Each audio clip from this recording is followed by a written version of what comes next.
안녕하십니까. 건강전략연구소입니다. 이번 시간에는 포충증에 대해서 알아보도록 하겠습니다. 포충증은 한때 우리나라에서 많이 유행했던 기생충 감염 질환입니다. 그런데 의외로 많이 알려져 있지 않은데요. 이번 시간에는 그 포충증에 대해서 조금 더 자세히 살펴보겠습니다. 포충증은 단방조충과 다방조충에 의해서 발생하는 질환입니다.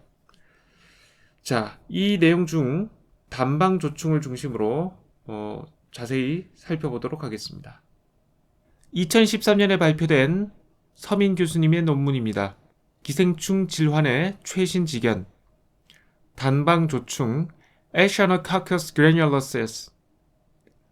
단방조충은 개를 종숙주로 하는 조충으로 사람은 중간숙주에 해당된다. 양이나 소 등 목축을 하는 곳에서 유행하며 남미, 중동, 중앙아시아, 호주, 중국 등이 유행지다.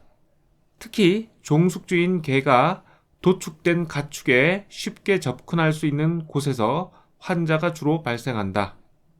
성충은 크기 0.6cm 이하의 작은 조충으로 개의 소장에 살면서 대변으로 알을 내보내는데 사람이 그 알을 섭취함으로써 감염이 이루어진다. 소장에서 부화한 유충은 장벽을 뚫고 혈관으로 들어간 뒤 신체 여러 장기로 이동하는데 이 유충을 주머니 안에 둘러싸인 벌레라는 뜻에서 포충이라 부르며 단방조충에 의한 감염을 포충증이라고 한다. 가장 흔하게 침범하는 장기는 간 65%, 그리고 폐 25%지만 뇌, 신장, 눈 등 다른 장기에서도 발생할 수 있다. 내용을 쉽게 이해하실 수 있도록 종숙주와 중간숙주에 대해서 설명드리도록 하겠습니다. 종숙주라는 것은 기생충이 성숙한 성충이 되어 번식을 이루는 숙주입니다. 중간숙주라는 것은 기생충이 종숙주로 가기 위해서 미성숙한 유충 상태를 거치는 숙주입니다. 이 경우 종숙주는 개가 되고요. 개. 중간숙주는 양, 염소, 소, 돼지, 인간 등이 됩니다. 기생충은요, 중간숙주가 종숙주에게 먹히는 것을 알고 있습니다. 그래서 중간숙주가 종숙주에게 먹히면 중간숙주에 있던 기생충, 유충이 종숙주에게 감염이 되고 그 종숙주 안에서 그 기생충의 유충이 성충으로 자라게 됩니다. 그래서 포충증의 경우를 이 내용과 같이 말씀을 드리면 종숙주인 개가 단방조충의 성충을 장에 가지고 있게 되고요. 이 개는 대변을 통해서 단방조충의 충난을 외부로 내보내게 됩니다. 그 충난을 먹은 양이나 염소, 소, 돼지 또는 잘못된 경우이지만 사람이 이제 먹게 되면 사람도 중간 숙주가 됩니다. 충난을 먹은 중간 숙주는 뱃속에서 충난이 부화해 유충이 혈액을 타고 다니다가 낭종을 만들게 되고요. 그 낭종은 다시 종숙주에게 먹혀서 종숙주가 낭종에 있던 단방조충의 유충에 감염되어서 뱃속에 단방조충의 성충이 자라게 됩니다.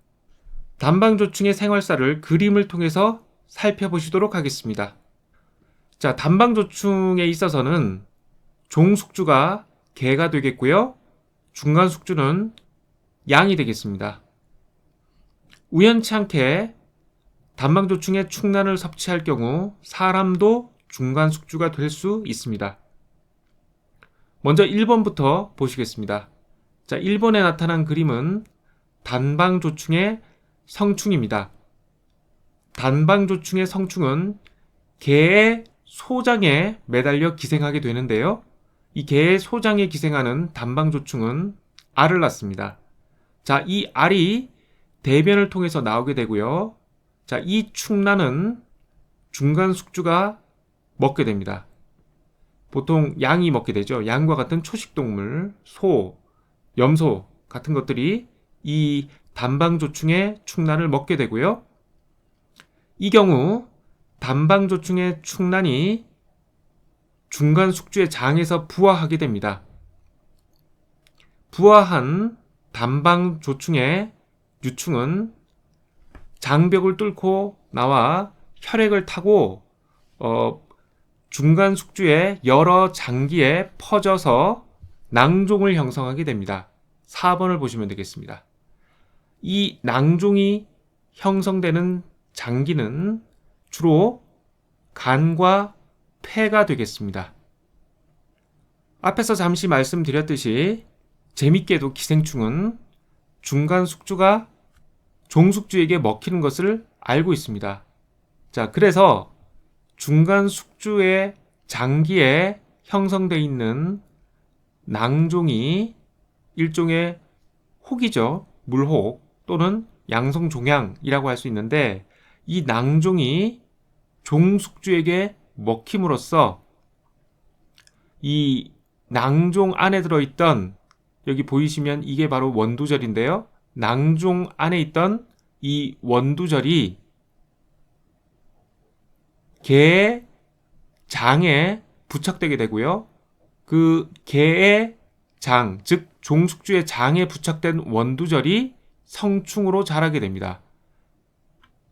이렇게 원두절이 장에 부착되어서 단방조충의 성충이 되면 다시 그 성충은 충란을 대변을 통해 배출하게 됩니다.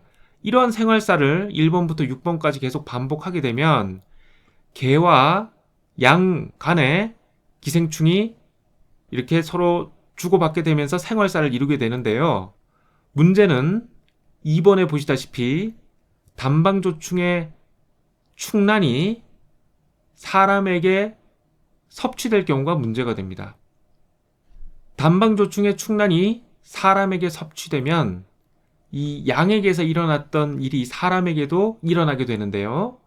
사람에게 들어온 이 충란이 3번에 보시다시피 장에서 부화하게 되고, 이 부화한 유충이 장을 뚫고 나와 혈액을 타고 다니면서 사람의 여러 장기에 낭종을 형성하게 됩니다. 이렇게 단방조충의 유충에 의해서 생기는 낭종을 포충낭종이라고 합니다. 이러한 포충낭종은 간과 폐에 많이 생기게 되는데요. 간에서 생기는 것은 약 65%, 폐에서는 약 25% 정도 생긴다고 하니까 전체 낭종의 90%는 이 간과 폐에 생긴다고 보시면 되겠습니다. 이러한 단방조충의 생활사를 보시면 아시겠지만 포충낭종은 주로 목축업을 하는, 이렇게 양과 개가 만나기 쉬운, 개가 양의 내장을 흔하게 먹을 수 있는 그런 환경이 있는 곳에서 유행하게 됩니다. 따라서 우리나라에서는 현재 유행하는 편은 아니고요. 거의 흔하지 않는 그런 기생충 감염증이기는 하지만 전혀 발생하지 않는 것은 아니기 때문에 신경 쓸 필요가 있습니다. 특히 개를 키우시는 분들은 개의 구충에 대해서 신경 쓰실 필요가 있겠습니다. 포충낭종에 들어있는 단방조충의 원두절입니다. 포충은 매우 느리게 자라는 기생충으로 1년에 1에서 5cm씩 자라는데, 크기가 어느 정도 커져 장기를 압박할 정도가 되어야 증상이 나타난다.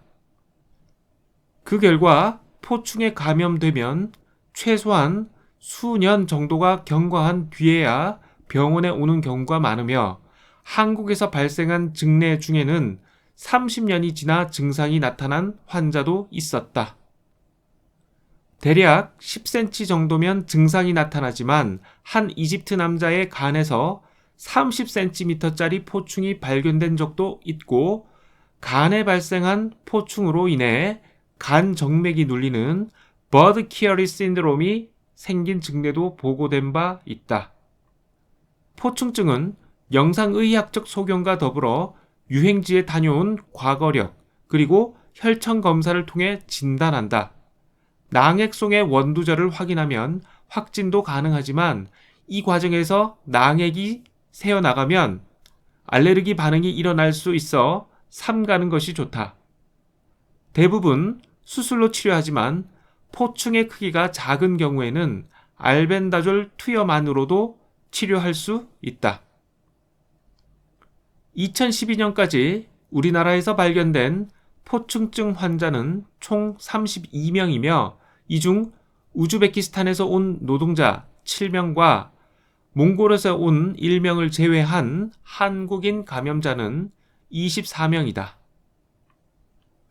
그 대부분은 중동과 베트남, 중국, 브라질 등에서 감염된 것으로 추정되지만 외국 여행 경험이 없는 환자도 2명 있어서 국내에서도 포충에 감염되는 것이 가능할 것으로 추측된다. 포충증의 원인 기생충은 단방조충과 다방조충입니다. 개포충증이 단방조충에 의한 것이라면 여우포충증은 다방조충에 의한 것이라고 보시면 되겠습니다. 다방조충증 환자는 토착 감염 또는 해외 유입 증례가 보고된 적이 없습니다.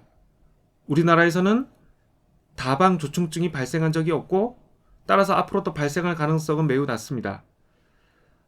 이 다방조충증은 주로 러시아나 북미에서 발생하고 있습니다.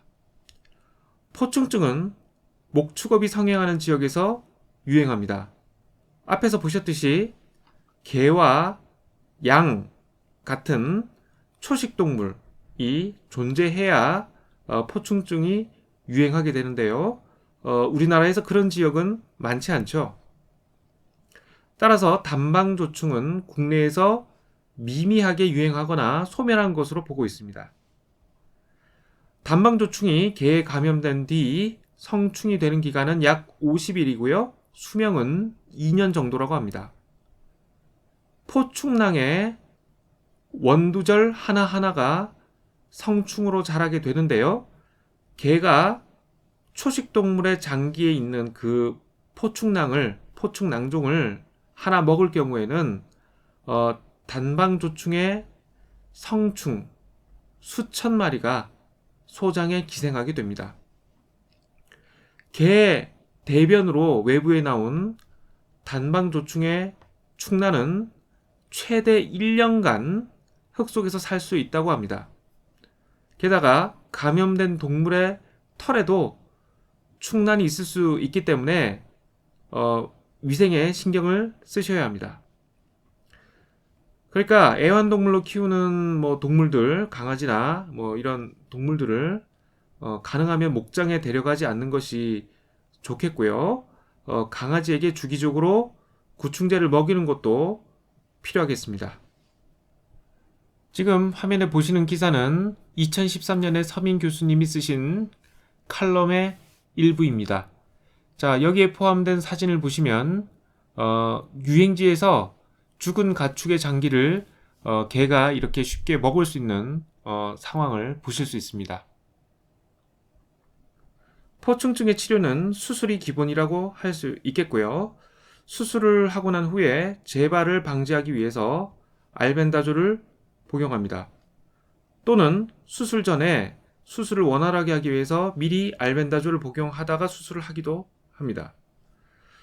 FDA 문서와 CDC 문서를 통해서 화학요법에 대한 내용을 전반적으로 살펴보시겠습니다. 미국 식품의약국 FDA의 알벤다졸 처방 정보를 살펴보시겠습니다. 하이러티즈 디지즈 포충증입니다. 이 포충증을 치료하기 위해서는 60kg 이상인 경우 알벤다졸 400mg을 하루에 2회 식사와 함께 복용합니다. 60kg 미만인 경우에는 하루 kg당 15mg의 알벤다졸을 이 용량을 2등분해서 식사와 함께 복용합니다. 하루 최대 복용량은 800mg입니다. 자, 이런 하루 복용량을 28일간 복용하고 2주를 쉬게 되는데 이것을 3사이클 반복하게 됩니다. 자, 이것은 4개월 동안 알벤다졸을 복용하게 되는 것인데요. 그 과정에서 2주씩 2번 휴식하는 것을 포함합니다. 미국 질병통제예방센터의 치료법도 간단하게 살펴보시도록 하겠습니다. 트리트먼트, 치료법, Cystic Ashercoccus, 낭포성 포충증. 자, 이 낭포성 포충증은 단망조충에 의한 포충증을 의미합니다.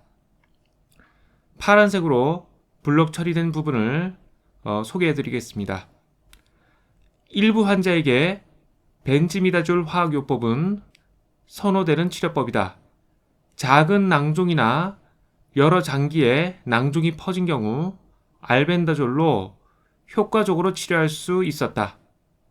벤지미다졸로 치료된 환자의 약 3분의 1은 성공적으로 치료되었고 30에서 50%의 더 높은 비율의 경우에는 낭종의 크기가 현저히 퇴행했고 증상이 완화되었다.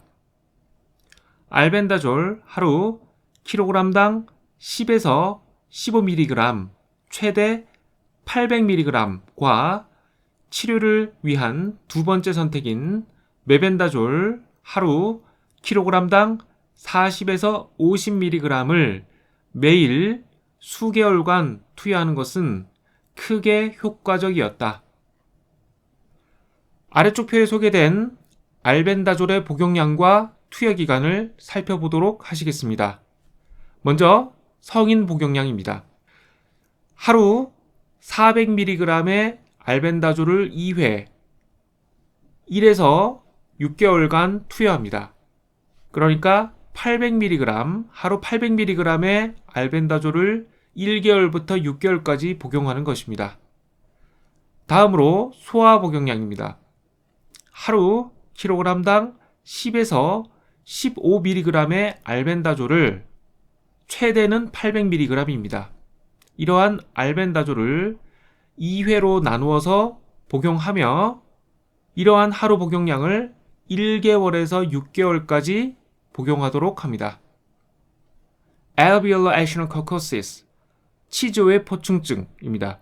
이것은 앞에서 살펴본 단방조충에 의한 포충증이 아니고요. 우리나라에는 한 번도 발견된 적이 없는 다방조충에 의한 포충증을 의미합니다. 이 포충증을 치료하기 위해서 벤지미다졸계 약품을 최소한 2년 이상 연속적으로 투여한다는 말이 있습니다. 상당히 재밌네요. 오늘은 여기까지 설명드리고 마치도록 하겠습니다. 다음 시간에 더 좋은 내용으로 다시 찾아뵙도록 하겠습니다. 감사합니다.